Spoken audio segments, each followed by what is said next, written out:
Breaking news, isang oil refinery sa Iran, sumabog. Ito na kaya ang sinasabi ng Israel na pag-atake na gagawin nila sa Iran. Yan ang aalamin natin. Ayon sa balita ng Al Arabiya News, isang news outlet sa Middle East, isa ang nawalan ng buhay sa pagsabog at marami ang sugatan. Ang sumabog na oil refinery ay ang Pars Petro Shushtar Refinery sa Iran's Khuzestan Province. Ayon sa Iran local authorities, ang naging sanhi ng pagsabog ay ang pagbangga ng isang oil tanker na may laman pang mga gasoline tanks. Hindi ito pinasabog ng Israel ayon sa kumakalat na balita. Sa oras na ito ay nag-iimbestiga pa rin ang mga pulis at mga firefighters sa nangyari. Isang top general ng IRGC ang naglabas ng malaking babala sa US sa gitna ng mga tensyon sa Middle East. Binalaan ng Brigadier General ng IRGC na si Ebrahim Jabari ang US laban sa anumang foolish act na gagawin nito sa Iran. Naganap ito habang naghahanda ang US na magpadala ng anti-missile system at mga US troops na tutulong sa Israel. Sinabi ni Jabari na ang mga barko, base at interes ng Amerika ay kayang abutin ng kanilang mga sandata. Nangako ang opisyal ng Iran na tutugon sila sa anumang pagsalakay mula sa US. Gayunpaman, sinabi ni Jabari na mayroon siyang pagdududa tungkol sa posibleng pagsali ng US sa nagaganap na salungatan sa pagitan ng kanilang bansa na Iran at sa kalaban nito na Israel. Narito ang pahayag ng nasabing general. Dapat malaman ng mga Amerikano na kung isang araw ay pumasok sila sa larangan ng digmaan at nais na kumilos laban sa Islamikong Iran, ang kanilang mga base, interes at mga barko ay maaabot ng ating mga sandata. Mayroon tayong matatapang at capable forces na tiyak na tutugon sa anumang hakbang na gagawin ng mga Amerikano. Bagaman ang mga Amerikano ay sumusuporta sa Israel, mataas pa rin ang posibilidad na hindi sila gagawa ng isang kahangalan at makisali sa conflict sa Iran. Ang US ay hindi handa na harapin tayo, ang Axis of Resistance at ang mundo ng Muslim. Ang mga pahayag na ito ay naganap matapos babalaan ng punong ministro ng Iran ang US laban sa pagpapadala ng mga troops sa Israel. Sinabi ni Abbas Araghchi na ang buhay ng mga US troops ay malalagay sa panganib kung sila ay ipapadala sa Israel. Kinumpirma naman ng US ang deployment matapos maglabas ang Iran ng bagong video ng pag-atake noong unang araw ng Oktubre. Nag-claim ang Iran na ang video ay nagpakita ng sarili nitong missile na sumira naman sa isang THAAD system radar sa Israel. Ayon sa Press TV ng Iran, ang winasak nilang system ay isang Raytheon X-band radar na kabilang sa THAAD missile system. Samantala, sa iba pang mga balita, inaresto ng mga ahensya ng Israel noong ika-14 ng Oktubre ang dalawang mamamayan dahil sa ginagawa nitong mga pangsasabotahe. Kinilala ang mga naarestong mamamayang Israeli na sina Vladislav Viktorson at Anna Bernstein.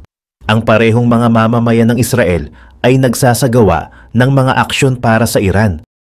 Sinabi ng Israeli Police at Shin Bet na ang mga inaresto ay nagbabalak na pumatay ng isang senior figure. Hindi naman pinangalanan ng mga ahensya ang nasabing target ng sinasabing mga assassin.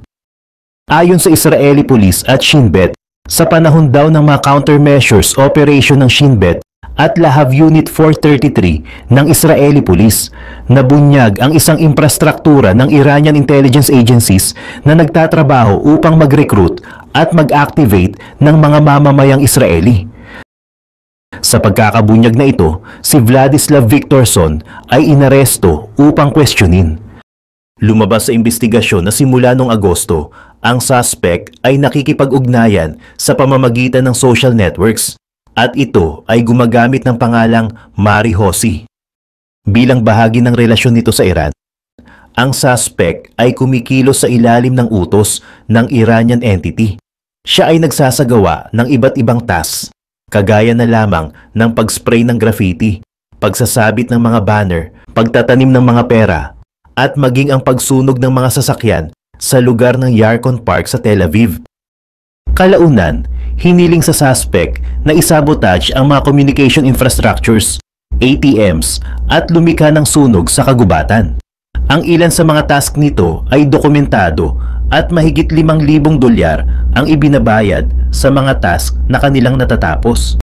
Sinasabing pumayag din ito sa isang task kung saan inuutusan siyang pumatay ng tao sa Israel at maghagis ng granada sa isang bahay.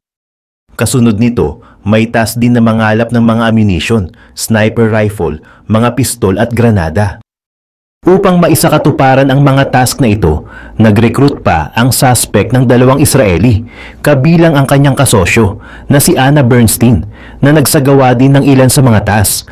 Hiniling din sa suspect na maghanap ng mga street gang upang i-recruit ang mga ito at magsagawa din ng mga additional tasks, kagaya na lamang ng mga pagkuha ng larawan ng mga demonstrador sa mga pagpoprotesta. Ang Shin Bet nitong mga nakaraang buwan ay nagulat ng isang series of alleged Iranian plots. Ayon pa dito, sinubukan daw ng Iran na linlangin ang mga Israeli sa internet upang magsagawa ng mga task para sa Tehran. Sinasabing ang mga ito ay naganap ilang buwan pagkatapos maalerto ang Prime Minister ng Israel tungkol sa panganib sa kanyang buhay. Ilang miyembro ng mga government coalition ng Israel ang nagtaas ng mga alarm tungkol sa kampanya laban kay Netanyahu. Ang mga ahensya ng Israel ay naka-high alert din matapos ang pagpatay kay Hassan Nasrallah at Ismail Haniyeh. Pumunta naman tayo sa mga balita sa ibang lugar. Noong naging leader si Xi Jinping noong 2013, sobrang laki ng pagbabago sa military ng China. Ngayon, meron silang pinakamalaking navy sa buong mundo, advanced missiles, at halos 500 nuclear weapons. Hindi maikakaila ang lakas nila. Pero bakit nga ba sila nagpapatuloy sa pag-expand ng military? Para ba ito sa geopolitical influence na normal lang sa mga umuunlad na bansa? Kapag malakas ang military, mas malakas din ang boses nila sa mga international negotiations. Pero mas malalim pa dito ang dahilan. Hindi lang ito tungkol sa influence. Gusto ng China na bawiin ang mga teritoryong gaya ng Taiwan at South China Sea. Yung mga artificial islands sa South China Sea, hindi lang yan pang display. Military bases yan na strategically located para kontrolin ang mga importanteng maritime routes. Pero ano bang epekto nito sa mundo? Paano kung makontrol ng China ang mga katubigan na to? At paano kung mag-react ang US para kontrahin sila? Dito sa video na to, pag-uusapan natin ang kahalagahan ng mga isla. Bakit nga ba itinayo ng China ang mga isla? At ano ang mangyayari kung sakaling kontrolin ng US Navy ang mga ito? Unahin muna natin kung bakit napaka-importante ng South China Sea, hindi lang sa China kundi sa buong mundo. Sabi ng China, ang claim nila sa South China Sea ay nagsimula pa noong panahon ng Han Dynasty. Mula 206 BC hanggang 220 AD, unang nag-record ng mga paglalayag sa karagatang ito. Ang mga emperador ng Han Dynasty ang nagpadala ng mga explorers para tuklasin ang mga parte ng Asia na nasa labas ng borders ng China. Nagpatuloy ang mga paglalakbay na ito hanggang sa Song Dynasty, kung saan nagsimula ng mag-claim ng teritoryo ang China sa South China Sea. Kasama dito ang Spratly Islands na tinatawag nilang Nansha at ang Paracel Islands. Mahalaga ang Spratly Islands dahil may kinalaman ito sa mga artificial islands na binuo ng China. Habang lumalawak ang kalakalan ng mga Chinese explorers sa Southeast Asia, sinasabi ng Beijing na may mga historical records na nagpapakita ng halos kumpletong kontrol ng China sa South China Sea. Nagpatuloy ang kontrol ng China hanggang sa 19th century nang nagsimulang hamunin ito ng Vietnam's Nguyen Dynasty at ng mga Western explorers. Nang maglaon, na-push out ang mga Vietnamese at European claims ng Japan na noon ay militarized na at nakatutok sa pagkuha ng China. Pagsapit ng 1942, hawak na ng Japan ang ilang Chinese cities, pati na ang malaking bahagi ng Southeast Asia, kasama na ang South China Sea. Natapos lang ang kontrol ng Japan matapos ang World War II nang talunin sila ng Allies. Dito nagsimula ang mga kasalukuyang conflict. Malinaw na naniniwala ang China na dapat bumalik sa kanila ang South China Sea batay sa kanilang historical claims. Pero ayon sa maritime law, walang bansa ang may kontrol sa malaking bahagi ng karagatan. Kaya dapat itong maging bukas sa lahat ng commercial at military vessels. Hindi sang-ayon dito ang China, kaya gumawa sila ng 9-dash line na naglalaman ng kanilang mga territorial claims. Ang 9-dash line ay nag-visualize ng claims ng China sa South China Sea, kasama ang mga isla at bato na sinasabing kanila. Pinapalawak din nito ang historical rights ng China mula sa Han at Song dynasties, kasama na ang interpretasyon nila ng maritime zones ayon sa United Nations Convention. Ang mga dashes na ito ay bumabalot mula South China, parallel sa coast ng Vietnam, hanggang sa Spratly Islands at umaabot sa Malaysia at Pilipinas, tapos aakyat sa Taiwan para ipakita na claim din ng China ito. Ngayon, siguro nagtatanong ka na kung anong kinalaman ng mga artificial islands dito. Ang sagot ay nasa maritime law, particular sa Spratly Islands. Ayon sa Royal Museums Greenwich, pinapayagan ng maritime law ang mga bansa na magkaroon ng exclusive economic zones o EEZs na umaabot ng hanggang 200 nautical miles mula sa coastlines nila.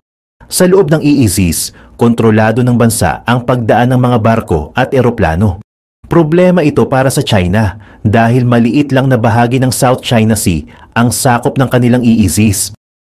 Ang natitirang bahagi ng dagat ay hawak ng Vietnam, Malaysia at Pilipinas, pero ang malaking bahagi ng South China Sea ay wala sa kontrol ng kahit sinong bansa at sakop ito ng International Maritime Law. Gusto ng China na baguhin ito kaya gumawa sila ng artificial islands. Ang Spratly Islands na mas accurate na tawaging koleksyon ng mga bato at hindi tinitirhan na isla ay halos nasa gitna ng South China Sea. Perpektong lokasyon ito para magtayo ng artificial islands at mag-claim ng EEZs.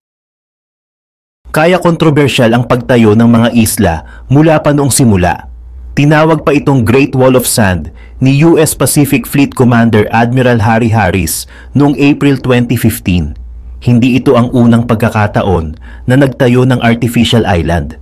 Ang Japan mismo nagtayo ng Odaiba noong 1850s. Pero kakaiba ang paraan ng China.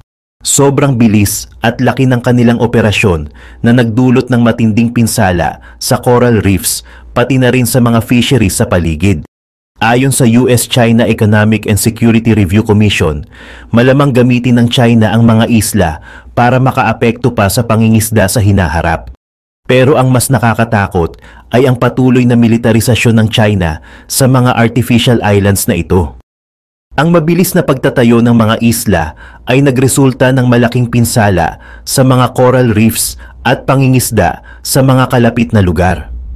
Ayon sa ulat ng US-China Economic and Security Review Commission, malaki ang posibilidad na gamitin pa ng China ang mga isla upang higit pang palakasin ang kontrol sa mga aktibidad ng pangingisda sa hinaharap. Bukod dito, ang militarisasyon ng China sa mga artificial islands ay nagdudulot ng mas seryosong banta sa seguridad ng rehiyon.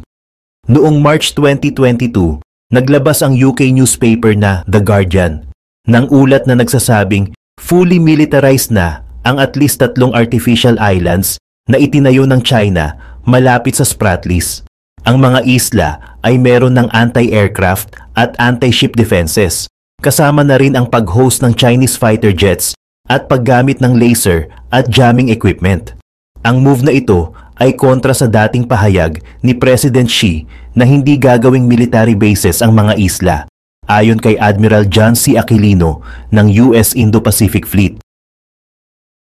Ayon kay Admiral John C. Aquilino ng US Indo-Pacific Fleet, ang mga isla ay ginagamit na ng China upang ipakita ang kanilang military power na nagpapataas ng tensyon sa rehiyon. Ngunit ang mas malaking tanong, paano kung tangkain ng US na i-take over ang mga isla? Bakit nga ba itinayo ng China ang mga isla? Nasagot na natin ang isa sa mga dahilan. Sa pamamagitan ng mga artificial islands, gustong ipakita ng China ang kanilang claim sa Spratly Islands at sa mas malaking konteksto, ang buong South China Sea.